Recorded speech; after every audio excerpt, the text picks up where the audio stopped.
Bismillahirrahmanirrahim. Assalamualaikum warahmatullahi wabarakatuh. Jumpa lagi di channel Devina Mutia. Salam sehat, semangat, dan bahagia. Bagaimana kabar adik sekalian? Tetap semangat ya walau belajar dari rumah.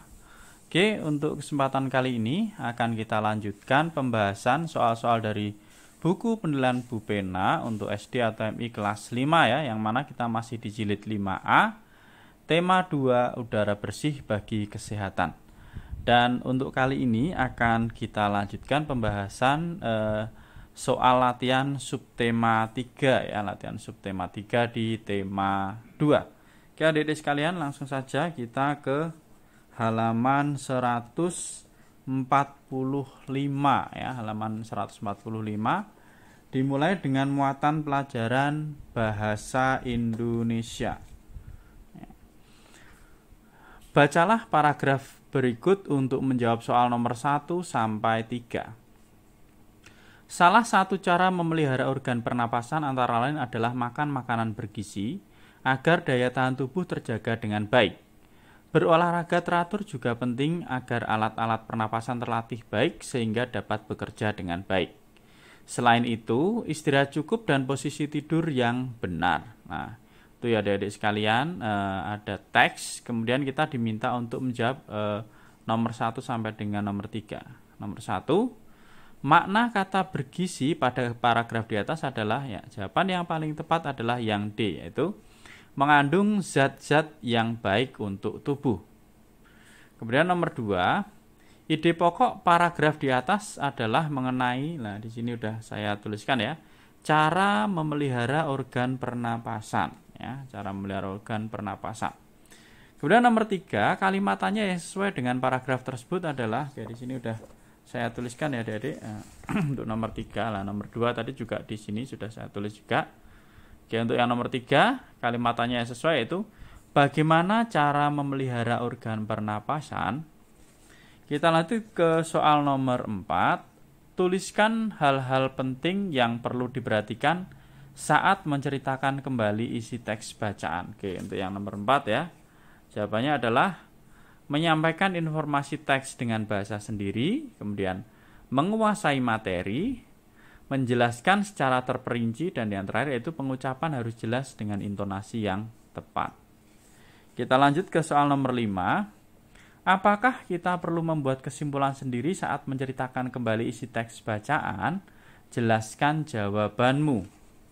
Oke, jawabannya ya, perlu, karena dalam sebuah teks mengandung informasi tersurat dan tersirat sehingga dengan membuat kesimpulan kita akan lebih mudah menceritakan kembali isi teks bacaan.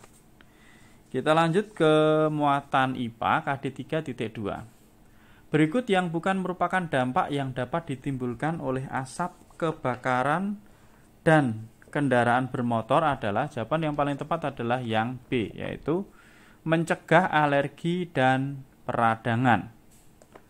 Nomor 3, berikut yang tidak termasuk cara memelihara organ pernapasan adalah, nah ini jawaban yang tidak termasuk memelihara ya, jawabannya yaitu yang D, nonton bola sampai malam. Lah itu justru akan mengganggu ya kesehatan kita.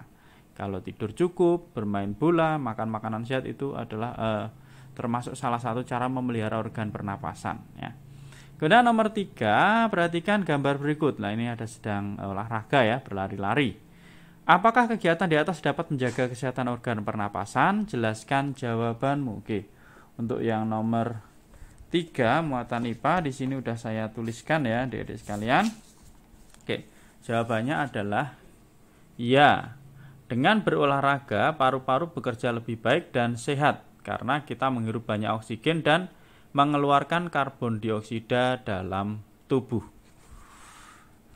Nomor 4, tuliskan 5 bahaya merokok bagi kesehatan pernapasan manusia. Nah, ini ya, 5 bahaya merokok. Yang pertama, mudah terserang penyakit lumpuh otak. Yang kedua, berisiko mengalami penyakit kanker paru-paru.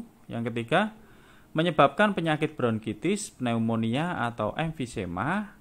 Yang keempat, mempercepat kematian sel-sel tubuh. Dan yang kelima, mengganggu kesehatan janin bagi ibu hamil. Itu adik-adik sekalian nomor 4. Lanjut kita ke soal nomor 5. Mengapa kita harus menghindari tempat-tempat dengan tingkat polusi udara tinggi? Ya, karena dapat mengganggu organ pernapasan kita ya, jawabannya ini ya untuk yang nomor 5. Oke, kita lanjutkan ke muatan pelajaran berikutnya di halaman 146, yaitu muatan SBDP ya, muatan SBDP.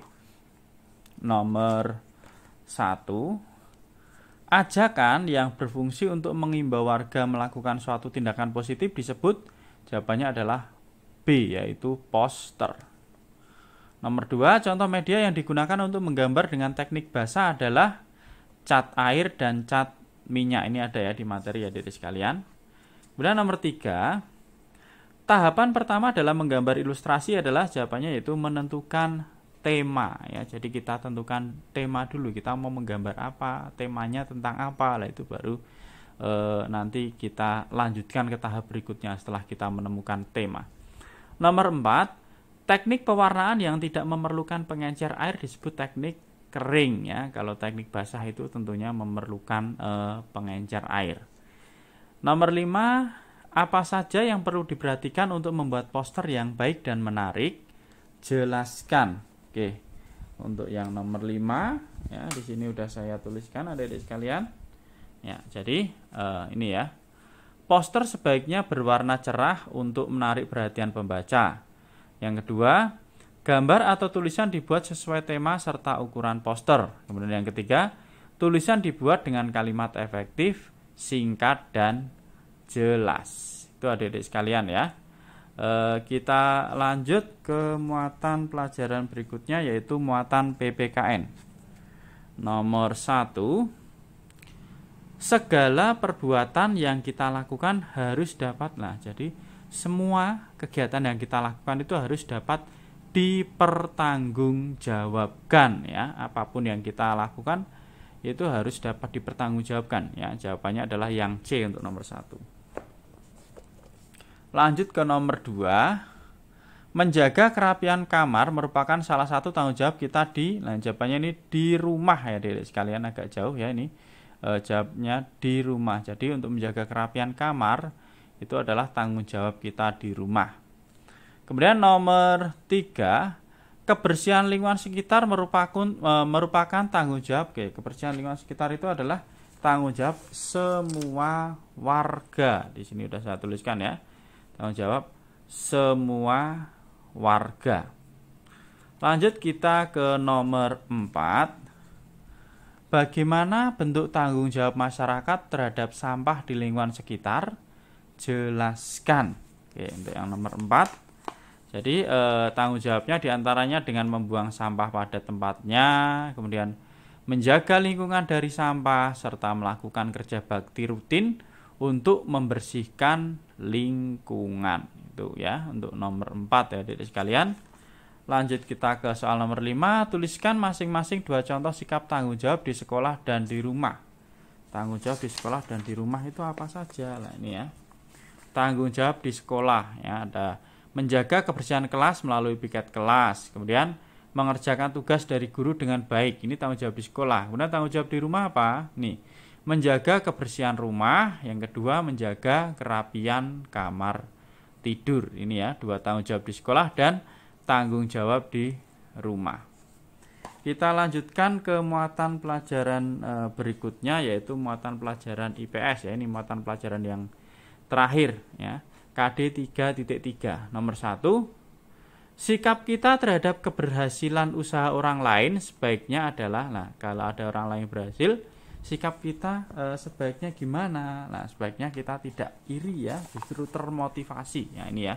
Jadi tidak iri dan menjadikan motivasi bagi kita. Jadi kalau ada teman kita yang berhasil, nah kita berikan selamat ya, kita tidak iri, justru kita bisa termotivasi ya, menjadi semangat kita untuk kita bisa menjadi lebih baik dan lebih baik.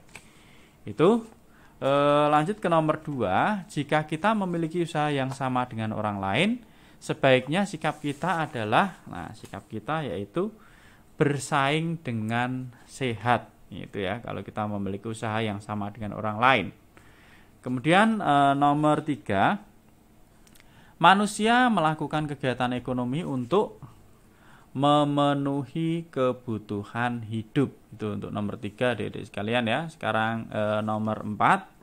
Bagaimana menjaga agar usaha yang ada di masyarakat dapat berjalan dengan baik? Ya, jawabannya itu dengan cara menghargai usaha orang lain, seperti tidak merendahkan usaha orang lain, tidak mengganggu usaha orang lain, serta tidak iri atas keberhasilan usaha orang lain. Lanjut kita ke nomor 5. Mengapa kita membutuhkan orang lain dalam melakukan kegiatan ekonomi? Nah, ini karena manusia sebagai makhluk sosial ya, yang tidak dapat hidup tanpa bantuan orang lain. Itu adik-adik sekalian ya untuk pembahasan latihan soal subtema 3 di tema 2. Terima kasih sudah meluangkan waktu untuk belajar bersama. Mohon maaf apabila ada kekurangan. Dan yang masih ketinggalan pembahasan sebelumnya bisa dilihat di playlist Bu Pena kelas 5. Sekali lagi terima kasih dan saya akhiri. Assalamualaikum warahmatullahi wabarakatuh.